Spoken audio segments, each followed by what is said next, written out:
Hello again. This is Paul T coming back at you.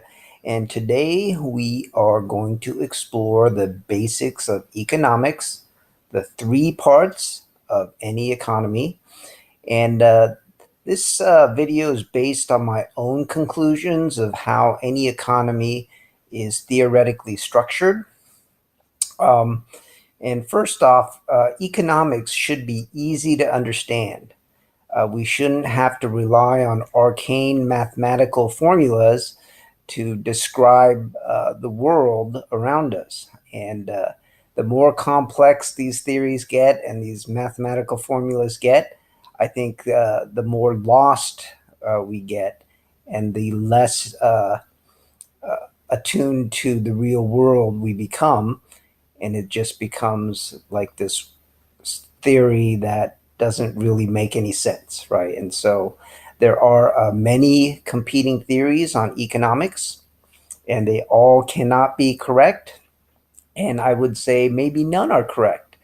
But I would say at least that classical economics, which I will get to at the end of this video, I do believe classical economics is, it may actually have found the true workings of economics in the world, and it explains it. All right, so certain economic theories are easy to debunk, such as Karl Marx and his labor theory of value. I mean, for example, if putting labor into something increased its value, I could take this block of wood and just hammer at it and scoop at it with a chisel or whatever and put all this time and labor into this block of wood, just distorting it and making holes in it, whatever. Um, but putting labor into it is not going to increase its value necessarily. Maybe it would if I had some skills, but it actually may even decrease the value of the block of wood by mangling it, right? So obviously, the labor theory of value has no credibility. Yet Marx made all of these equations, right, and based on that assumption, and that assumption I think is flawed from the very beginning.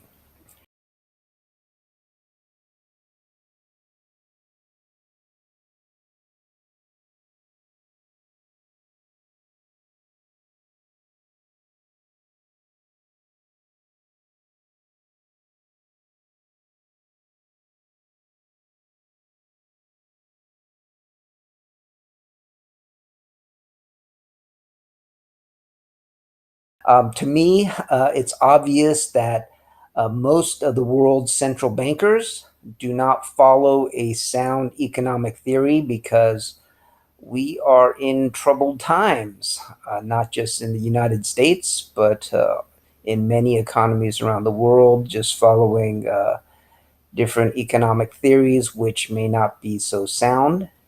Um, and just at its core, value cannot be ascertained by equations or formulas. Okay, and I think it's a fool's errand to try.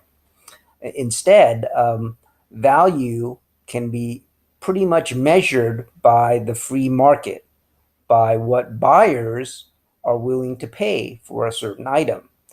So, if a currency inflates or deflates, generally people who own the currency, who work hard for their money, they know what things are valued and what they're willing to pay is determined by a free market. Now, the problem is, as long as free markets are not distorted, right, it does an excellent job of determining value. See, the problem is when you distort the free market, then it's distorted in different ways that are difficult to assess. And I think that's where we are now. Devaluation of currencies, or the quantitative easing, right? Increasing the money supply. It has effects that I think that we don't quite understand what it's doing to our economy. And by the way, I do think the world, even now, is still in um, a correction phase. Um, we actually see interest rates declining, so that actually means global deflation is continuing. So even though there was a lot of money pumped into the world economies, um, we are now still seeing deflation, which is very strange. And anyway, um, as I promised, the three parts of any economy, it's very simple. One is the production side or supply side. The second is the consumption side or demand side. And I do think there is a third side, which is the government, okay, which is neither here nor there. But when we talk about the production or supply side, um, I break it down into natural resources, manufacturing, and infrastructure. Okay, so natural resources are things like people and their time, animals, plants, water, minerals, land, and possibly, I think in the future, if these resources become limited, maybe air, maybe outer space, maybe microbes, and maybe genomes, right? Genomes meaning, information that's stored within DNA.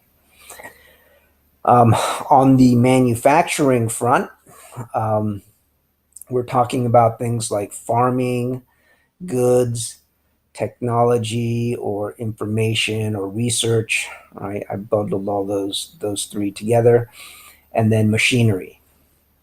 And then on the infrastructure side, roads and bridges, construction, communications, and education. Now, the consumption side does mirror the production side.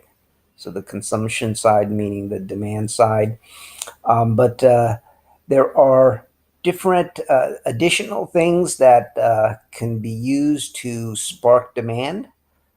For example, retail and sales, slash sales, services and employment, right? We can have services which are in demand, which doesn't really have a corresponding production side.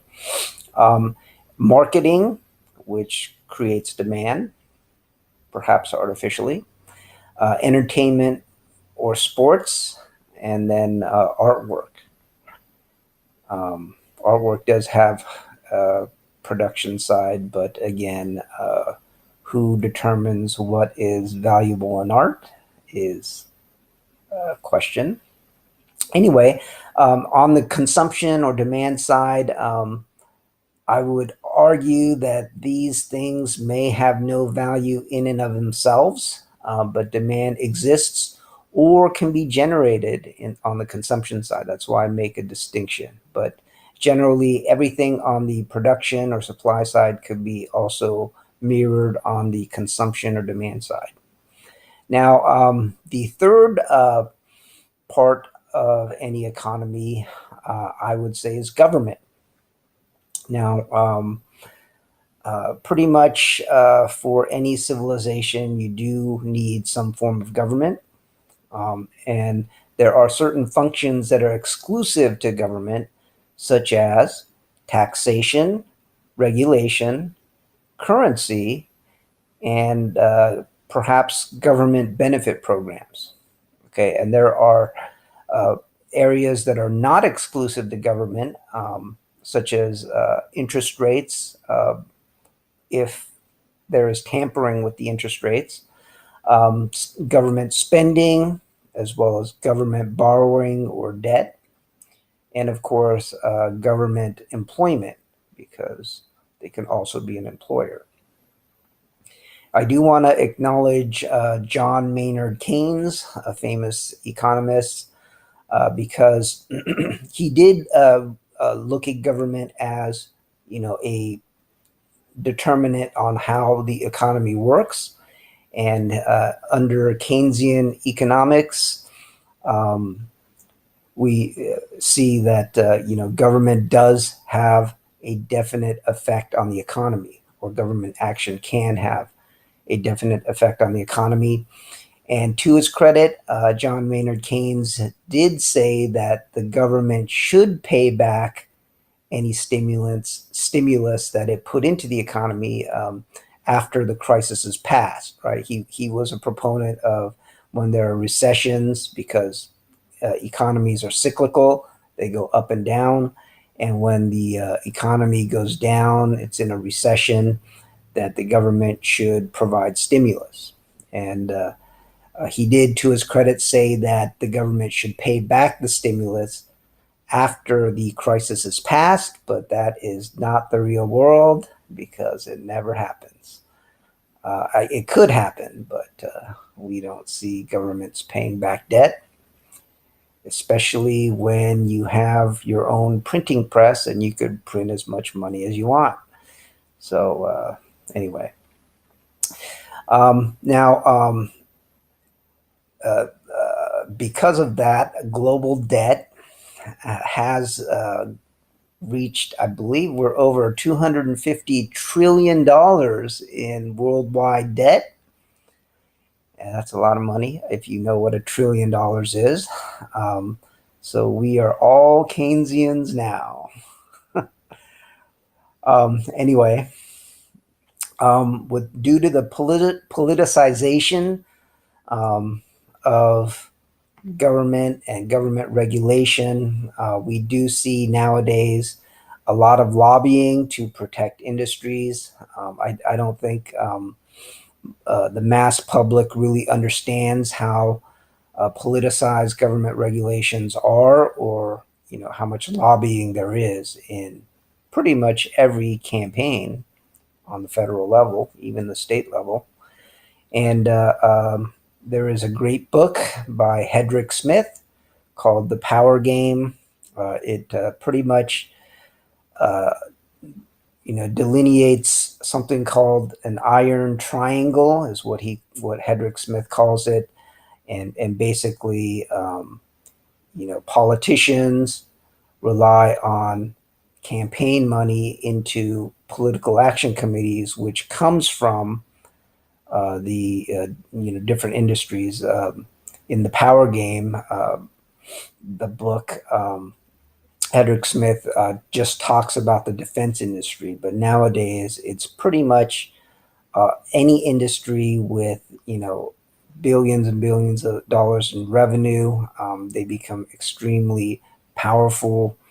They have a lot of money, and they know that putting money into political campaigns returns, favorable legislation for their industry. And so that's what is happening. Um, and by the way, most people think like tariffs or minimum wage laws or a bunch of regulations is good for the mass public, but actually, tariffs, minimum wage, and overregulation, they lower domestic standards of living. Um, and anyway, how the real world works can be explained by classical economics. And it's also called the Austrian School of Economics. And this is sort of what the theory of economics I subscribe to, but it is simple, right? It delineates how the economy works in simple terms. The father of classical economics is a guy named Ludwig von Mises, and also his compatriot Friedrich von Hayek. And I will hopefully post videos on their ideas and books in the near future.